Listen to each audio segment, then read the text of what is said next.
Assalamualaikum, selamat pagi. Ini kita mau kupas si jahe, ada laos, juga ada bawang merah ini, Bun. Oke, di sini seperti biasa kita mau ngobrol-ngobrol santai, tentunya yang menarik. Nah, jadi dulu tuh aku waktu kecil ya, pernah sakit gitu kan. Ya sakitnya sakit seperti anak pada umumnya, sakit demam. Nah, ini mitos atau fakta ya.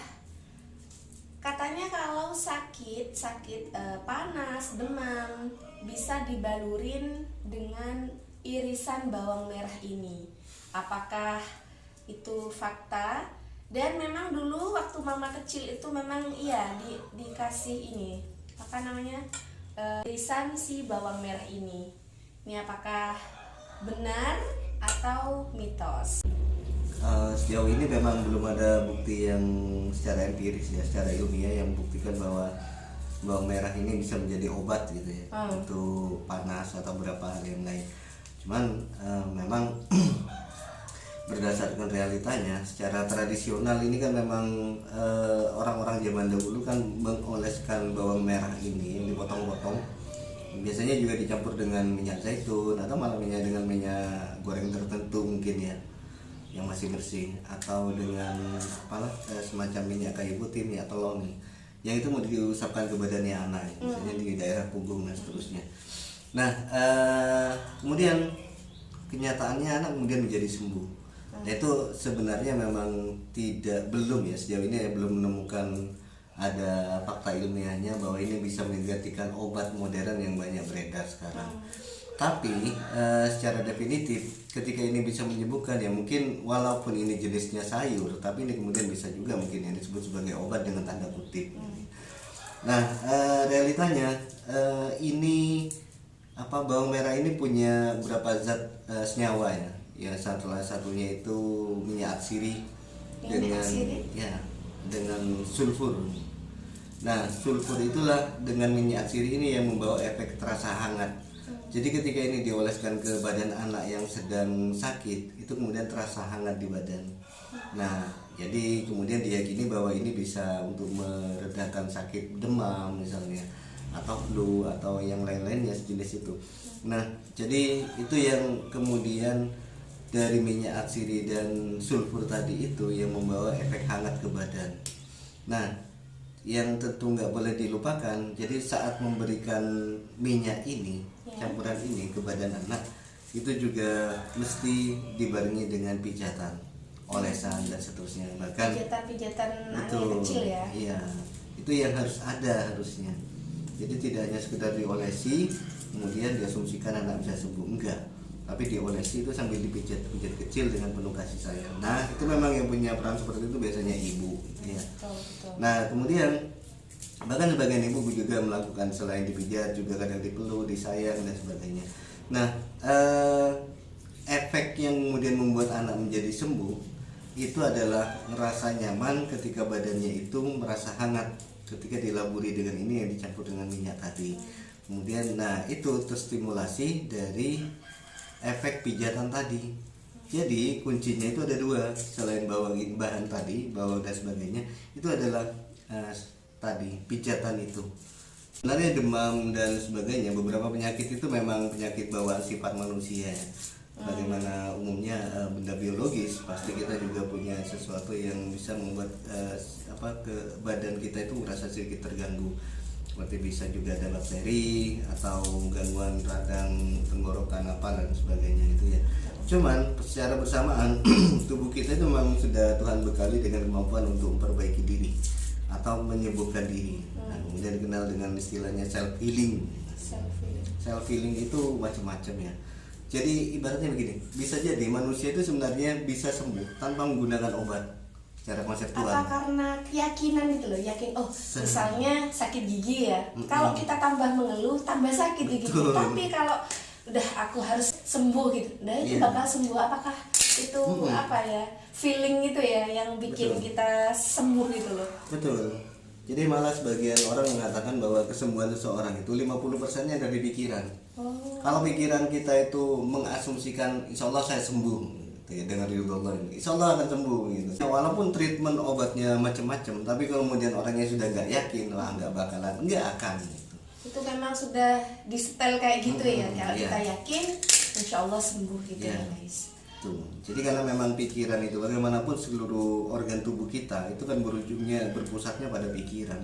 Jadi pikiran semakin baik maka badan kita juga semakin baik. Mungkin gitu ya dalam Islam kan ada satu benda yang ada di dada gitu ya. Kalau benda ini bagus kita akan jadi bagus, yaitu namanya hati gitu kan ya. Insya Allah mungkin korelatifnya dengan itu ya.